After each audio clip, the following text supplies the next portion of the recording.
Salut l'équipe, j'espère que vous allez bien. Et depuis que je suis là, j'essaie d'enregistrer la vidéo, hein. J'arrive pas. J'arrive pas, j'ai des problèmes. Mais bref, ça on va en parler plus tard. Alors oui, mon retour, j'avais dit que j'allais faire les matchs, les avant-matchs. Donc là, j'ai pas pu faire ça pendant quelques jours, pendant quelques semaines. Mais là, je suis de retour. Donc on va faire l'avant-match de Chelsea, Manchester City, City, Chelsea. Et des confrontations directes, là, c'est n'importe quoi les gars. J'ai des statistiques pour vous, vous n'êtes pas prêts. Vraiment, vous n'êtes pas prêts. Et supporter de Chelsea, on est trop mal à ce moment. Mais la statistique, je vais vous parler là tout à l'heure. D'ailleurs, il y a deux statistiques. Les gars, vous n'êtes pas prêts. Mais déjà, on commence la vidéo tout de suite. Ça va toi? Ah là, c'est mieux. Alors les gars, c'est parti. Je vais donc vous parler de Chelsea-Manchester City, ce match de choc que Chelsea doit absolument pas perdre. Impossible que Chelsea perde ce match. C'est important pour eux. D'ailleurs, c'est aussi très important pour City de gagner ce match, mais je pense que City a un peu décroché pour le titre. Mais si City tient toujours à gagner le titre, il faut que City gagne ce match aussi face à Chelsea. Je vais pas vous mentir, j'ai un côté, je vais pas voir Arsenal gagner. Voilà, clairement, je vais pas voir Arsenal gagner, prendre le titre. Mais en même temps, j'ai pas envie que Chelsea perd, les gars. Vous voyez le classement de Chelsea? C'est vraiment, on est très très mal, au sixième là, et franchement, on va descendre peut-être même huitième. Donc il faut absolument que l'équipe gagne ce match. Mais sinon, ça va toi? Abonne-toi. T'es là, tu regardes la vidéo, tu t'abonnes pas. Mais t'es qui toi? Genre si on se voyait, on allait se battre, hein. Abonne-toi là, abonne-toi. Alors je vous explique comment va se dérouler cette vidéo. Alors on va donc commencer par l'intro que je viens de faire là. Tout simplement. Voilà, c'est ça l'intro, comme ça vous savez. Les résultats des 5 derniers matchs, les résultats des dernières confrontations directes entre les deux équipes. On a aussi les 11 des deux équipes dont on va parler là tout de suite après. Et après, on aura l'homme fort des deux équipes, le calendrier, pronostic. Et on terminera par mon pronostic à moi. Oui, pronostic aussi à moi. Et je dirais aussi pronostic de ce qui devrait se passer, mais c'est que moi je pense. Voilà, c'est ça en fait. C'est-à-dire que je me mens en moi-même. Voilà, vous avez compris. Ça veut dire que je suis en déni. Je ne veux pas accepter que, et je dirais que moi j'ai raison. C'est ça. Voilà, vous avez compris. Bref, c'est parti. Parti, je vais vous parler des 5 derniers résultats des deux équipes. C'est très grave, les gars. C'est très, très grave. Surtout Chelsea, c'est n'importe quoi ces derniers temps. Chelsea a perdu beaucoup de matchs et Chelsea n'a pas eu de victoire en première ligue depuis le 4 mars face à Aston Villa, le 4-1 qu'on a mis face à Aston Villa, rappelez-vous de ça. Depuis, Chelsea ne fait plus rien. Voilà, ça perd contre n'importe qui, ça perd contre Newcastle, ça perd contre Everton, bref, c'est n'importe quoi. Voilà, et c'est très grave. Et ça perd en Ligue des Champions face à Paris, ça se fait tartiner face à Paris, mais 2 fois de suite, mais les gars. Franchement, on dirait ils ont tout lâché. Mais City aussi, ce n'est pas ouf. Faut vous dire que City aussi, ce n'est pas ouf. City n'a pas gagné non plus, les gars. Il y a un match reporté pour City, mais City a 2 nuls, West Ham et Forest, et une défaite face à Leeds. Voilà. City non plus n'est pas incroyable en Première Ligue, je vous dis bien en Première Ligue, parce que City a tartiné Liverpool. Oui, faut pas oublier ça. City a tartiné Liverpool, City a tartiné Arsenal, normal. Et là, on s'est dit, waouh, City, qu'est-ce qu'ils nous fait là? Ils ont lâché la Première Ligue en fait? Donc c'est là qu'on va voir ça, s'ils ont lâché la Première Ligue ou pas. Donc on va voir si Chelsea va pouvoir battre City ou City va battre Chelsea. Si City bat Chelsea, alors City confirme que non, ils n'ont pas abandonné le titre. Mais si City ne bat pas Chelsea, je pense qu'Arsenal, voilà, faut dérouler le tapis. Arsenal va aller prendre le titre, j'en suis certain. C'est le dernier match hein, pour moi.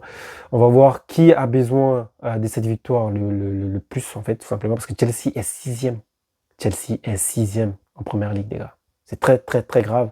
Et ceux qui sont derrière Chelsea, c'est pas des rigolos. Et aussi, ils arrivent très fort. Voilà, ils arrivent très fort. Donc, les résultats sur les 5 dernières confrontations entre Chelsea et City, ben, tout simplement qu'il n'y a pas de dernière confrontation. Ça date de 2021 face à Tourelle, comme je vous disais. Chelsea a perdu tous ses matchs face à City depuis Tourelle. Sachez que les derniers matchs que Chelsea a battu City, le dernier match où Chelsea a pu battre City, c'était la finale de Ligue des Champions en 2021. C'est dingue. C'est dingue. Et sachez que 2-3 semaines avant ça, Chelsea avait battu City. Et d'ailleurs, Tourelle réussissait bien à battre City plusieurs fois. Je ne sais pas comment il faisait, mais c'était incroyable. Et même pas depuis 2021, depuis cette finale, Chelsea ne bat plus City. Et c'est très grave. On a des nuls, etc. Mais on ne bat plus City. Et c'est très grave parce qu'on ramasse même des scores lourds, lourds, lourds, lourds. C'est, les gars, quand tu es supporter de Chelsea, que tu regardes ça, tu te dis, mais non, qu'est-ce qui se passe? Bah, il se passe qu'on a changé de propriétaire, les gars. Et Rossignol non plus n'arrive pas. Rossignol non plus n'arrive pas. Maresca non plus n'arrive pas, même s'il avait des idées. Bah, en même temps, si c'est celui qui t'a enseigné comment jouer, tu vas pas le battre facilement. Bah oui, Maresca est un élève de Guardiola, pour ceux qui ne savent pas. Donc ça explique. Et Senior non plus n'arrive pas. C'est très grave. Alors, on a quelques soucis des deux côtés. On a des blessés. Il y a des blessés des deux côtés. On a Ruben Diaz qui est blessé du côté de City. Du côté de Chelsea, on a aussi des blessés. On a donc Colwill qui est de retour, mais il sera clairement pas là. On a aussi Eric James qui est de retour, mais qui sera pas non plus prêt apte pour ce match. Voilà, parce que je pense que ce sera tout juste. D'ailleurs, c'est annoncé que ce sera tout juste. Bah, on verra bien. Mais du côté de City, je pense qu'il y a encore un autre blessé que j'arrive pas à voir dans la tête, mais il y a d'autres blessés du côté de City. Et par rapport à la composition, c'est intéressant parce que la composition peut changer s'il y a le joueur qui est blessé actuellement est annoncé de retour, peut-être que la composition peut changer. Donc c'est important que je vous fasse comprendre pourquoi certains joueurs ne jouent pas, parce que tout simplement ils sont blessés. Et s'ils sont de retour, ça sera peut-être, voilà, ils seront peut-être pas aptes pour le match, voilà, car le match arrive déjà dimanche. Déjà dimanche, donc faut voir par rapport à certains cas. Et donc, on va parler donc de la composition, vous avez compris. Parce que oui, si on parle des blessés, c'est pour parler de la composition d'équipe. Composition de deux équipes. Selon ces scores, on a Nunez à droite, Kuzanov, Gueye et Aït-Nouri à gauche. Donc, comme vous voyez, les centrales, ce n'est pas les mêmes joueurs qui est face à Arsenal que la finale face à Arsenal. On avait Kuzanov, Ake à côté de Kuzanov. Et au milieu, on a Rodri, donc Cherki, Bernardo Silva, Doku. Et les deux attaquants devant, on aura donc Haaland et Semenyo. La composition a changé un peu par rapport à la finale que City a joué face à Arsenal. On avait un 4-2-3-1. Là, on a plutôt un 4-1-3-2.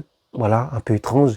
City, vous savez, Guardiola, il réfléchit d'une manière, on ne va pas comprendre, mais dans le terrain, ça sera pertinent et on comprendra tout de suite. Et donc, voilà. Alors, la composition du côté de Chelsea, nous avons donc Robert Sanchez au goal, Gusto, Fofana, Hato et Cucurella en défense.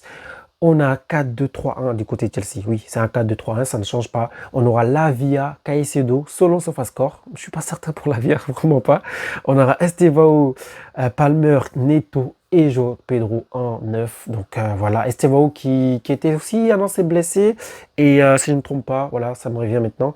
On a donc Rosseigneur qui a annoncé que Estevao va peut-être jouer l'entièreté du match face à City parce qu'il a joué l'entièreté du match face à Porte-Valley. Voilà. Et donc, pourquoi pas jouer l'entièreté du match face à City. Mais il faut voir l'impact qu'il y aura dans ce match parce que je pense que City va se donner à fond. Et c'est un joueur assez fragile, même si il résiste de mieux en mieux les duels. Il s'est bien, comment dire, adapté à l'APL.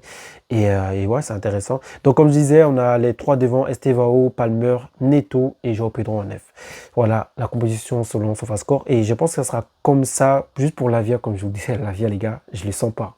Lavia, il peut se blesser à l'entraînement. Lavia, il peut aller aux toilettes et se blesser aux toilettes. Lavia, il peut ouvrir une porte et se blesser. Lavia, c'est le genre de gars qui peut se lever la lumière éteinte et se ramasser un coin de porte voilà, sur un pied, voilà, sur un doigt de pied, il se blesser. Lavia, il peut se blesser pour n'importe quoi. Voilà, donc lui là, il faut voir. Par contre, il y aura Fofana et Hato en 9, pardon, au central. Je ne suis pas certain pour ça.